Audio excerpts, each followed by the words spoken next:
My name is Lena, and I'm in my second year at university, drowning in a sea of lectures, assignments, and caffeine-fueled study nights. Becoming a graphic designer. That was a goal, the carefully crafted plan I had set for myself.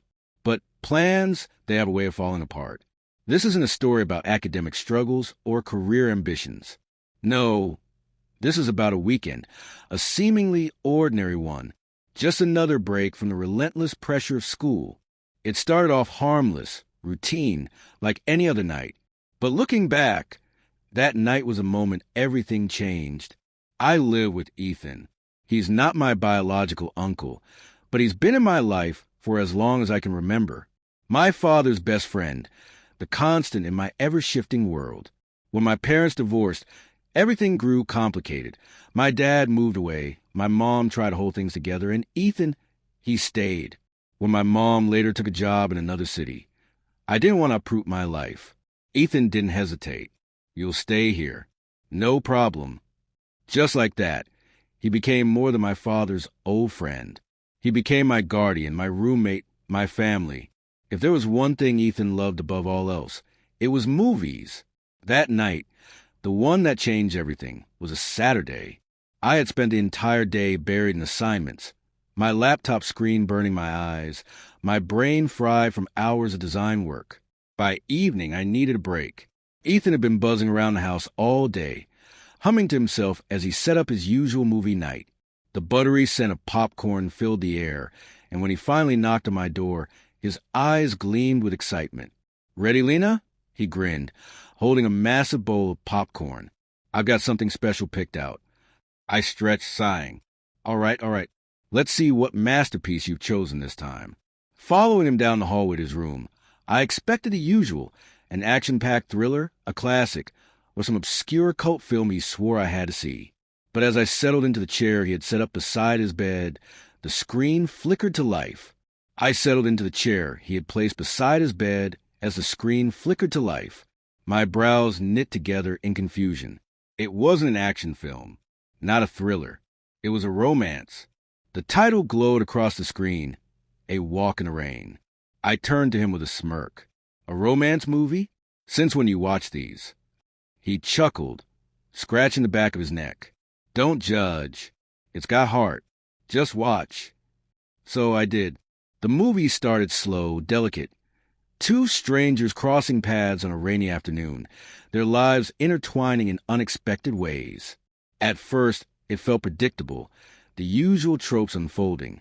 But then something shifted, the way they looked at each other, the way their hands lingered just a second too long, the tension simmering beneath every unsaid word. It was intoxicating. Then came the scene. A storm raged outside, rain hammering against the cabin's wooden walls. Trapped inside, the couple sat by the fire, its golden glow casting flickering shadows across their faces. They talked, softly, intimately, every word laced with unspoken longing. And then a pause, a glance that lingered just a little too long. And then they kissed. Not a soft, fleeting kiss.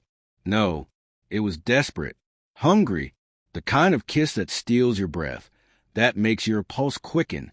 I shifted in my seat, suddenly too warm, my heart pounding harder than it should. Out corner of my eye, I saw Ethan go still, his hand frozen midway to the popcorn bowl. He wasn't watching the movie anymore. He was watching me. A minute passed, then another. "Pretty good, huh?" he murmured, his voice quieter than usual. I swallowed. "Yeah, it's intense." He nodded, but his eyes never left mine. The movie ended, leaving behind a silence that felt heavier than it should. I expected him to crack a joke, to break the moment with one of his usual quips. But he didn't. Instead, he turned to me. "Lena," he said, his voice low, "do you ever wonder what that would feel like? To have something like that?" My throat tightened. I don't know." His hand moved, fingers brushing lightly against mine. His touch was warm, intentional. "You're special," he murmured. "I've always thought so."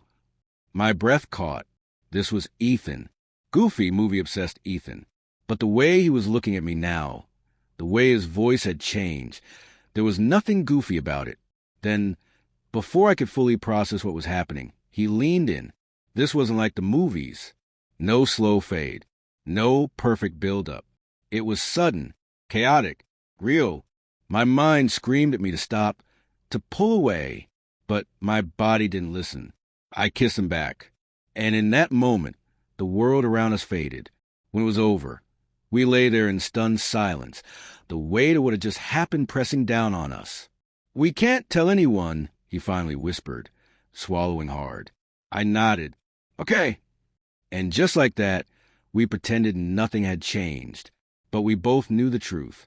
Nothing would ever be the same again. Because once a story begins, there's no erasing it. And this was just the beginning.